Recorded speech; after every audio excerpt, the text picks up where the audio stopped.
بسم الله الرحمن الرحيم نحمده ونصلي على رسوله الكريم. We greet you on this, the 12th day of the blessed month of Ramadan with Assalamu alaikum wa rahmatullahi wa barakatuh. It was an absolutely beautiful day today of dazzling sunshine as I drove from Glasgow to the Scottish city of Dundee.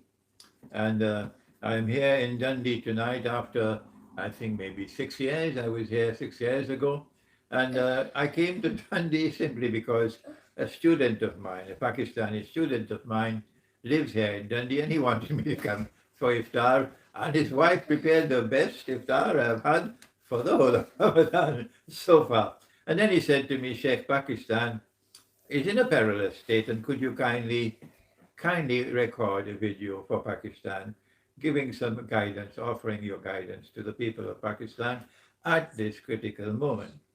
And I said, surely I'll do that, inshallah, because I have a lot to thank the people of Pakistan for, because I studied in Pakistan. The poor people of Pakistan gave their money to establish the institution where I studied, the Alimia Institute of Islamic Studies in Karachi. And as a student, we got a stipend.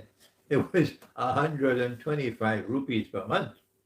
And you had to make do with that 125 rupees every month as your scholarly stipend. Of course, the rest was went to pay for the school fees and so on. We didn't have to pay that.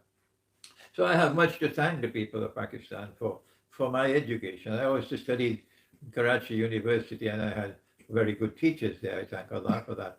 And so now this is my message to Pakistan at this critical time. Remember, I am not only a scholar of Islamic studies, study of the Quran, but I'm also a scholar of philosophy, and I'm also a scholar of international affairs, international relations. And I want to begin with a philosophical comment. And that is, from my perspective, I'm probably the originator of Islamic eschatology in the modern age. Eschatology, of course, is the study of the end time, the end of history. From my perspective as an Islamic eschatologist, I see that this is to be a turning point in history. That we are not located at an ordinary event, an ordinary moment in the movement in history. No, we are located now at a turning point in history. That history, which so far has been moving in one direction, is now going to begin to move in another direction. That is what I mean by a turning point in history. It was the brilliance of my teacher, Maulana Dr. Muhammad Fadlur Rahman Ansari. I left Al-Azhar University in Egypt to come to study with him in Pakistan.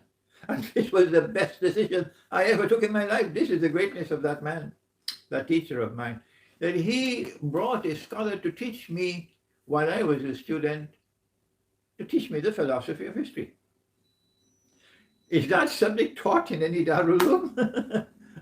How can we respond to the call of Dr. Muhammad Iqbal? You call him Allama Iqbal. I say great men don't need titles. I call him Dr. Muhammad Iqbal. He called for a reconstruction of religious thought in Islam. Are you aware of that? Is Pakistan remembering that? That Dr. Iqbal called for a reconstruction of religious thought in Islam because the existing Islamic scholarship was not sufficient, was defective and deficient. The existing world of Islamic scholarship 100 years ago, 100 years later, nothing has changed, nothing, except that from Dr. Iqbal emerged my teacher, who did more than anyone else to respond to Dr. Iqbal's call for a reconstruction of religious thought in Islam. And I am the student of Maulana Fadlur Rahman Ansari. And this, in the end time of my life, every day is spent in this work, reconstruction of religious thought in Islam. That's what I'm doing. So he brought a teacher to teach me the philosophy of history at the Alimia Institute of Islamic Studies in Karachi. This is part of the reconstruction of religious thought. Because I was taught the philosophy of history, and in addition, the Islamic philosophy of history as derived from the Quran, I could understand what is happening in the world today. I could recognize the movement of history, the direction of the movement of history, and the change that is taking place at this time, and recognize it as a turning point of history. Let me spend a minute, if you don't mind. Is history moving in a cycle? Is it a cyclic movement of history? Or is history moving in a straight line, a linear movement of history? You know who are the two people who have these two views. For those who believe that history is moving as a cyclic movement of history, they are also the view that this is a moment of change. They consider this to be the end of one cycle. They do that. For us on this side who say, no, history is moving in a linear direction. Well then, is it moving upwards? Or is it moving downwards? Or is it moving horizontal? My teacher, even my teacher of the philosophy of history, Dr. Burhan Ahmad Farooqi, rahimahullah, he even introduced a new term. He says, is it moving in a zigzag direction? Sometimes so, and sometimes so, up and down, up and down, up and down. We are of the view that history is moving in a direction which will culminate with the absolute triumph of truth over all rivals. And that the most important event now remaining to occur in history is not the inauguration of a British king. No. It's not the next US general elections in 2024, whether Trump will be there or not. The most important event now remaining to occur in history is the return of the Messiah, Jesus, the son of Mary, Nabi Isa, alayhi salam. And it is because of his return, this is why there is also another event to occur. Let me repeat that so you'll understand it. It is because of the return of the Nabi Isa alayhi salam, Jesus, the son of Mary, who came and left and is going to come back. Because of his return, that is why there is an Imam al-Mahdi to emerge in this community of Muslims. Have you heard that? Do you understand that? I know Iran will not accept what I've said, but that doesn't matter. And so when Nabi Isa alayhi salam returns, then the state will be established as ordained by Allah. This is not the time for me to teach you the study of politics from the Quran or economics from the Quran. We do that elsewhere. But when he returns, there won't be any Pakistan anymore. There most certainly won't be any Saudi Arabia anymore. So what are you going to do with your Pakistani nationalism and your Arab nationalism? What are you going to do with your African nationalism? Because you're not going to be secular states anymore. When Jesus returns, it is the holy state which will be restored.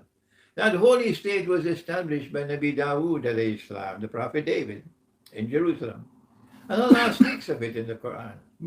And that holy state was restored by Prophet Muhammad, Allah's blessing be upon him, in Medina.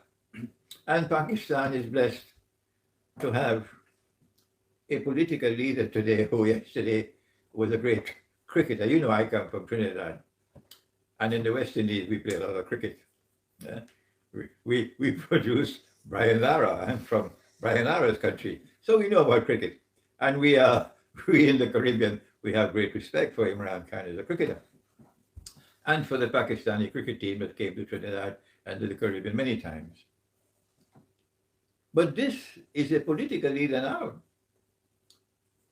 who says, I'm talking about Imran Khan, who despite being a cricketer and having studied in Oxford University, yet has not been so corrupted as to forget Medina. No, he's not forgotten Medina. And this is a political leader who has said to Pakistan that we want to revive the model of Medina. And for that, I want to say to Pakistan, I compliment him, and I want you to ensure you don't lose such a leader, because you may never have another one. This is a turning point in history, because the last 300 years of our history has seen history moving in one direction, and that is to Washington, and before that to London. It was Pax Britannica all the way. And then when Pax Britannica ran out of steam, it was replaced by Pax Americana. It was always bloodstained. It was always relentless oppression. It was always stealing the wealth of the world and making themselves wealthy. But more than that, they didn't want to be simply rich. More than that, they wanted to enslave us. And so for 300 years, we have weathered this storm of slavery. Not only political enslavement, but also economic enslavement. And if you look at our universities, you can also see intellectual enslavement. You can see linguistic enslavement when you have to look down at your own native language, despise your own native language, and take pride in speaking the language of the slave master. I resent the fact that even my thinking is done in English, because that's how I was born and brought up. But I got married in Pakistan, and I made sure that my children, my son and my daughter have grown up with Urdu as their mother tongue. So while Pakistanis may want to teach their children English and speak to their children in English, and use English only for the servant, the khansama, and display what Malcolm X called being house slaves who identify with the slave master, I ensure that my children do not grow up like that. 300 years of slavery, and the most dangerous slavery of all, said my teacher, Maulana Fadlur Rahman Ansari. It was in 1965, what a long time ago. And he stood up to give a lecture, and I was a young man, 23 years of age.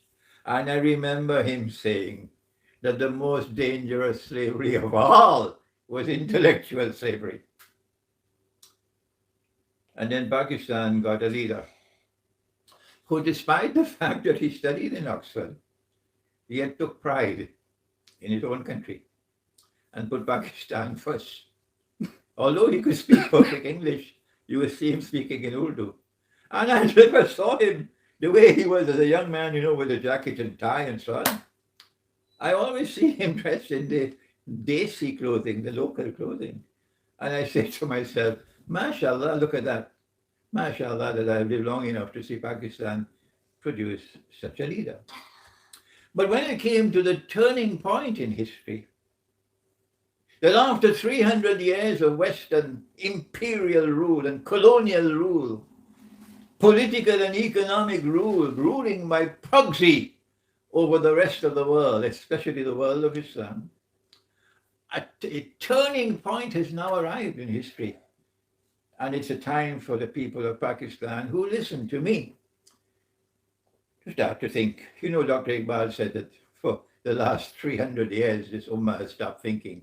So I say to you, my sons and daughters, because I'm more past 80 years of age now, so I can refer to you as my sons and daughters, it's a good time to start thinking. And when I offer my views, I always say, do not accept my views unless you are convinced that I'm correct, because I want you to think. And that's how my teacher trained me, to recognize that we are in a turning point in history. When those who are oppressing mankind with Pax Britannica and Pax Americana are now suddenly confronted by those who resist them. The resistance has come in the form of economic resistance, from China, which today commands the world. Allahu Akbar, Allahu Akbar, Allahu Akbar, Allah.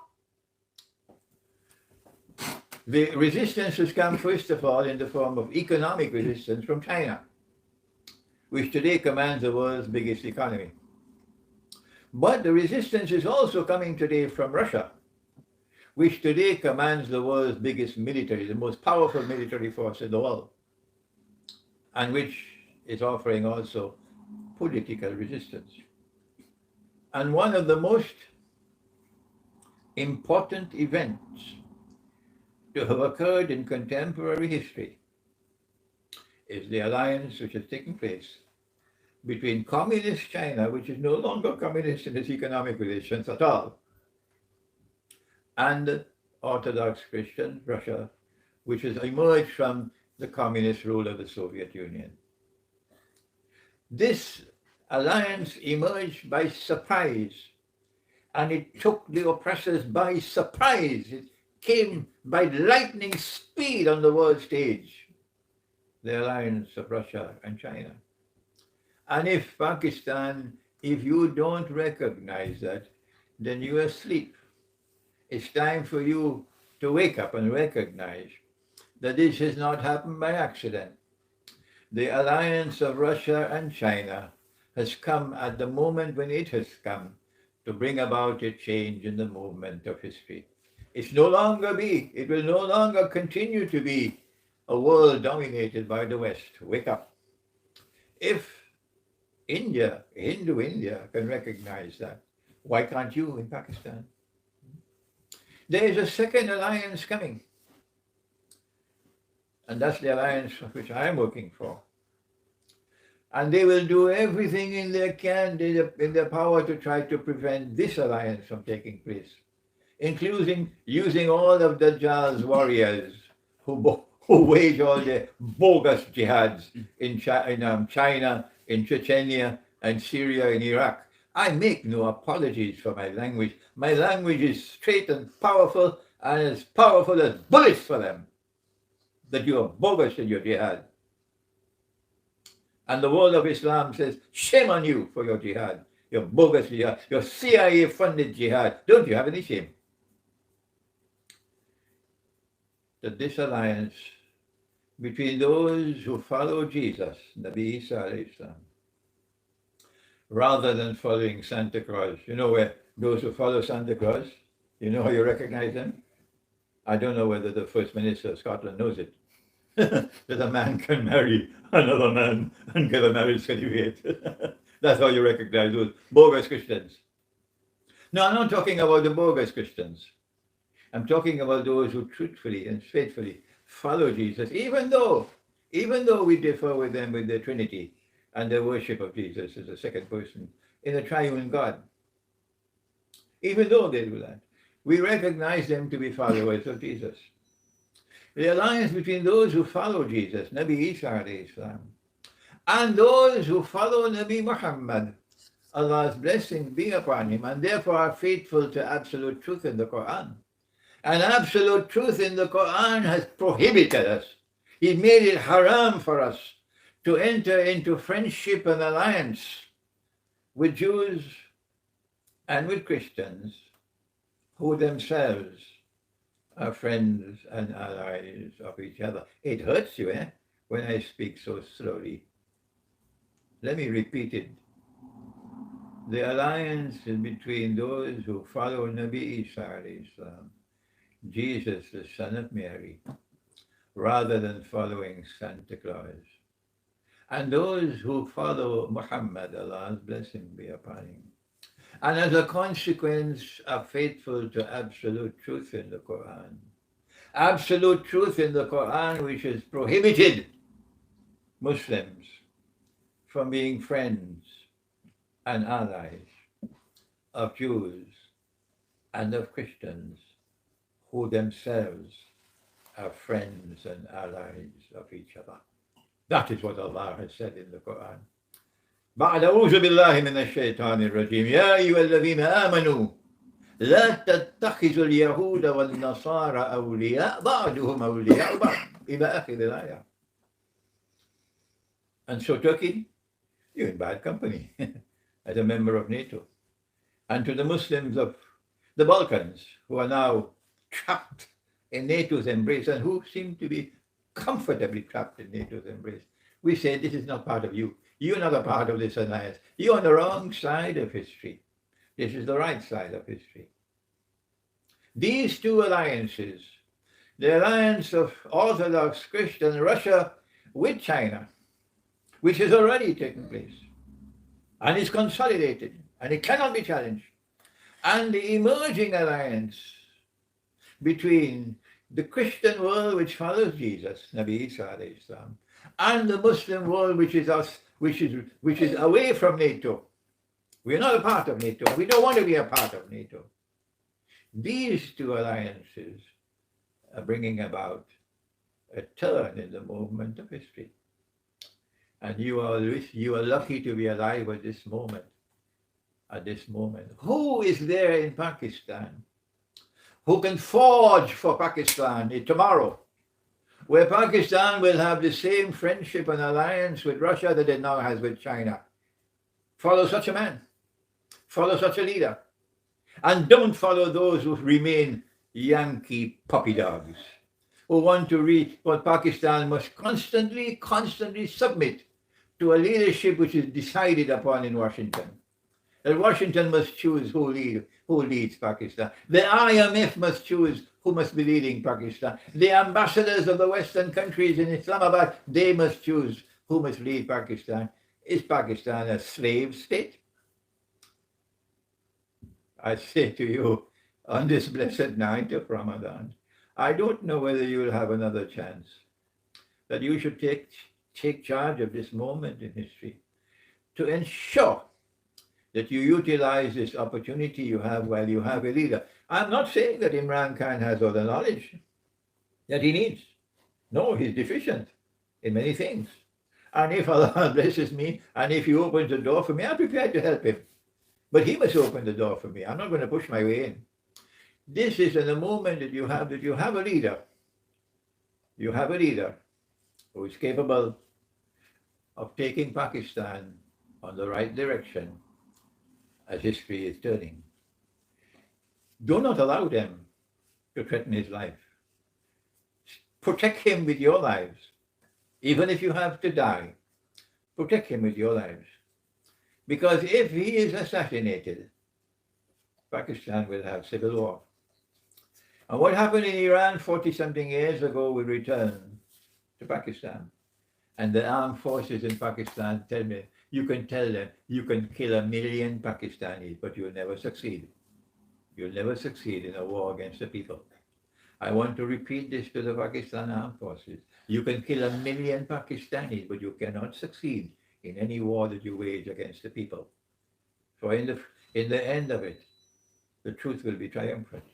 I pray that this blessed Pakistan, this blessed moment on this blessed night of Ramadan in Pakistan, as I speak to you from distant Scotland, in Britain, so far away, may Allah take my words to you, that you may recognize you are at a particular moment in history which is important and crucial.